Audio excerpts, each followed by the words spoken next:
Dans cette série de conférences avec Shraddha, nous avons exploré le concept d'involution et d'évolution de la conscience. La dernière fois, nous avons discuté de l'émergence du mouvement évolutionnaire à travers les différents plans de conscience et les mondes. Nous avons également abordé les anomalies de l'évolution et expliqué certains phénomènes associés. Une étude a été mentionnée à propos des salamandres qui ont la capacité de régénérer leurs parties du corps et même de les greffer ailleurs. Cela démontre une flexibilité extraordinaire dans l'organisation de leur corps. Chaque espèce a développé des caractéristiques spécialisées qui sont souvent utilisées comme métaphore pour mettre en évidence une capacité spécifique. Par exemple, la vision perçante de l'aigle ou le courage du lion. Cependant, l'être humain semble contenir en lui les capacités de toutes les autres espèces. Il est donc suggéré que l'évolution humaine vers son potentiel divin permettra de manifester toutes ses facultés. Dans ces passages, il est mentionné que le développement humain pourrait inclure des capacités de régénération des membres et d'adaptation flexibles, similaires à ce que l'on observe chez les animaux. Cependant, l'évolution humaine implique souvent la perte de certaines caractéristiques fortes du passé au profit de nouvelles possibilités. Par exemple, les humains ont perdu la force physique et la flexibilité des primates, mais ont développé une conscience intellectuelle plus avancée. Cependant, on soutient que dans une future évolution, cette conscience intellectuelle pourrait être remplacée par une conscience intuitive plus directe, ce qui rendrait la pensée intellectuelle moins pertinente. En ce qui concerne les mondes vitaux et mentaux, il est expliqué que chaque espèce physique est une expression d'une créature équivalente dans les mondes vitaux et mentaux. Il est possible d'entrer en relation avec ces êtres en développant la capacité de se déplacer consciemment dans ces mondes ou en se dissociant temporairement du corps physique par des moyens tels que les rêves ou les drogues. Dans ces mondes, il y a différentes formes de l'espèce humaine qui correspondent à différents degrés de développement mental. La formation de l'esprit et de la conscience a évolué différemment dans différentes espèces. Chez les êtres humains, le modèle général est une forme mentale, ou légèrement supérieure, qui tend à prendre une forme en étoile avec 4 membres, une tête et un tronc commun. Cependant, l'émergence de l'esprit peut se produire de différentes manières. Dans le cas de l'espèce humaine, elle s'est développée à partir du singe à travers une série d'étapes rapides. Une fois la transition faite, l'être humain a évolué pour créer de nombreuses sous-espèces différentes. Mais il y a d'autres espèces, comme les éléphants, les dauphins et certaines espèces de chimpanzés, qui ont également une conscience de soi à un degré rudimentaire. Toutes ces espèces pourraient également avoir été des points d'émergence possibles pour le développement d'une pensée de type humaine. Ainsi, la nature aurait pu choisir n'importe quelle espèce proche de l'esprit pour stimuler le développement de la conscience, entraînant probablement des modifications de la forme biologique vers une forme plus proche de celle en étoile. En fin de compte, la science-fiction est souvent inspirée par des perceptions de mondes mentaux et peut anticiper les développements futurs avant qu'ils ne se manifestent dans le monde physique.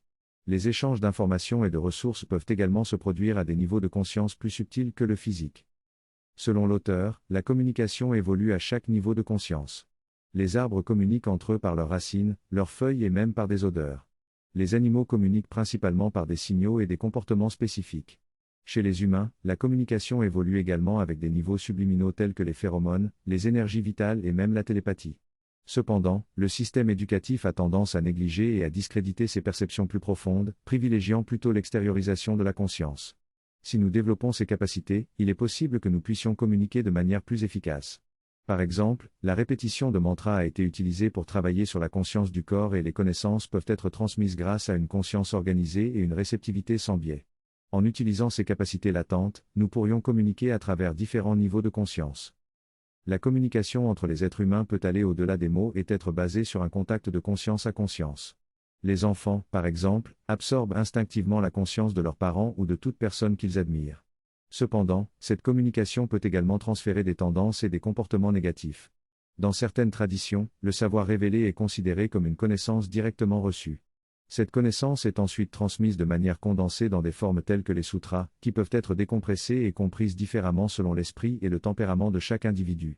L'objectif de l'éducation complète serait donc de développer ces différentes capacités et modes de communication, pour permettre à l'humanité d'atteindre un point où la connaissance et la compréhension sont partagées de manière plus directe et globale. La compréhension profonde et la transmission de connaissances se font surtout à travers l'intuition. Contrairement à l'intellect qui utilise des mots et des symboles pour représenter les idées, l'intuition permet une identification directe avec ce que l'on sait. Lorsque nous avons une intuition éclairante, nous savons que nous comprenons vraiment, et cela nous change profondément, nous incitant à agir en accord avec cette connaissance.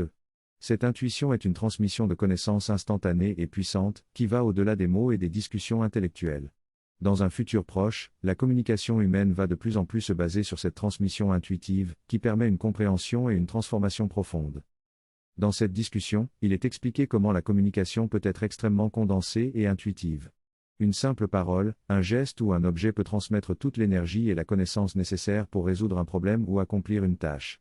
Cette forme de communication intuitive est illustrée par l'exemple de la mère qui utilisait parfois un seul mot ou un geste pour transmettre son savoir et sa bénédiction à ses disciples. De même, dans certains récits anciens, l'ensemble des connaissances de la grammaire sanskrite peut être réduit à quelques sutras, qui sont considérés comme un programme informatique. On explique ensuite que ces sutras ne sont pas le fruit d'une réflexion humaine, mais plutôt émergés d'un état de conscience exalté où les rythmes de la danse de Shiva ont donné naissance à ces sutras. On souligne également que le langage sanskrit est considéré comme le langage des dieux, car chaque son correspond à une qualité de conscience et exprime les rythmes naturels de l'univers. Enfin, il est mentionné que cette forme de communication intuitive et condensée se pratique entre des êtres humains hautement évolués qui sont capables de recevoir et de transmettre des connaissances essentielles au-delà des mots. Lorsqu'il s'agit d'expériences spirituelles, il est difficile de trouver les mots justes pour les décrire. Ces expériences ne peuvent être transmises que par la transmission de l'expérience elle-même. Les mots servent simplement de véhicule pour transmettre la force contenue dans l'expérience. En lisant ces écrits spirituels, on peut ressentir l'expérience se répandre à travers les mots. C'est dans ce partage que l'on peut trouver la connexion avec ces écrits, que ce soit dans les discours maternels ou d'autres textes. Ces écrits ne se limitent pas uniquement aux mots, mais ils contiennent un contenu plus profond, une essence que l'on peut ressentir au-delà des mots. Les mots deviennent des symboles et des métaphores qui représentent autre chose. Parfois, un simple mot ou une phrase peut nous submerger et nécessiter une pause afin d'assimiler pleinement cette expérience. À chaque relecture, de nouvelles nuances et facettes de l'expérience peuvent émerger, ce qui enrichit notre compréhension. Il est également intéressant de noter que ces écrits ont une structure complexe qui se déploie au fur et à mesure de la lecture. On peut remarquer des thèmes récurrents, des structures logiques et une organisation qui se révèlent peu à peu. Le fait de permettre à notre esprit de se développer et de s'adapter à cette structure complexe nous permet de mieux apprécier toute la profondeur et la richesse des écrits. Quant, rarement à ce que certains disent, notre capacité mentale ne se limite pas à retenir seulement quelques mots à la fois. En réalité, notre esprit peut développer une capacité à retenir des idées plus complexes et à comprendre des phrases plus longues. Il s'agit d'entraîner notre esprit à retenir les idées et les concepts, plutôt que de se concentrer uniquement sur les mots eux-mêmes. En parcourant ces écrits, on peut découvrir une architecture complexe qui résonne à travers chaque phrase, chaque chapitre et même à travers les différentes œuvres de l'auteur. Cela demande un certain temps et une ouverture d'esprit pour apprécier pleinement cette structure et en saisir toute la beauté. En conclusion, la lecture de ces écrits spirituels nous permet de plonger dans une expérience profonde et riche. Les mots ne sont que des véhicules pour transmettre cette expérience, et en étant conscients de cela, nous pouvons nous laisser porter par leur pouvoir et permettre à ces textes de révéler toute leur profondeur et leur signification. L'auteur dont il est question semble avoir une connaissance approfondie de nombreux sujets et n'a pas besoin de prendre de notes pour s'exprimer. Il aborde différents aspects de la conscience et de l'expérience humaine, offrant une approche complexe et riche. Sa manière d'écrire permet de développer notre esprit et notre intuition. Il encourage à la relecture et à l'approfondissement de ses idées pour en saisir toutes les nuances. L'auteur mentionne également un autre écrivain, Peter Kingsley, qui a étudié les origines mystiques des traditions occidentales dans la tradition grecque et chamanique. L'auteur souligne la profondeur et la simplicité de ses propres idées par rapport à d'autres auteurs. Il met en avant l'évolution de l'esprit humain et le pouvoir de la transmission de la conscience, notamment dans le cas des chiens domestiques qui absorbent l'intelligence et la conscience de leurs propriétaires. Il conclut en évoquant des pouvoirs encore plus élevés et plus profonds qui attendent d'être développés en nous.